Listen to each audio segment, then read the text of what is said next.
खुलेआम घूम रहे पशुओं को लेकर पूर्व मुख्यमंत्री भूपेश बघेल बीजेपी सरकार पर जमकर निशाना साधा है। पूर्व सीएम ने कहा कि मवेशी घूमते नजर आए तो 16 अगस्त से एसडीएम कार्यालय का घेराव करते हुए प्रदर्शन किया जाएगा, जिसको लेकर दुर्ग शहर विधायक गजेंद्र यादव ने पलटवार किया है।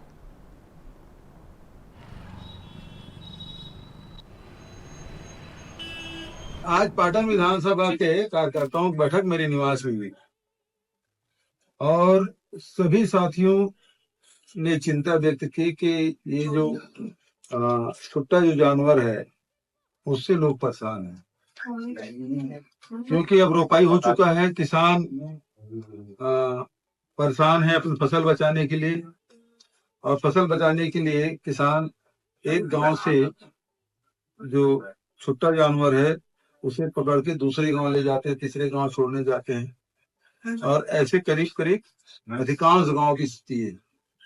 उससे लोग परेशान हैं। तो हमारे विधानसभा कार्यकर्ताओं ने ये फैसला किया है कि एसडीएम को नोटिस दिया जाए,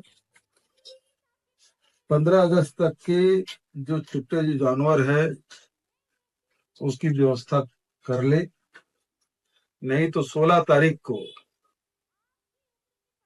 छुट्टे जानवर पूरे पाटन एसडीएम कार्यालय के सामने लाकर जंगी प्रदर्शन किया जाए। सबसे पहले मैं आपके माध्यम से कहना चाहता हूँ, आज जितने भी मवेशी जो सड़क में दिख रहे हैं उसका अगर कोई कारण है तो उसके कारण सिर्फ एक ही व्यक्ति है, माननीय भूपेश बघेल जी।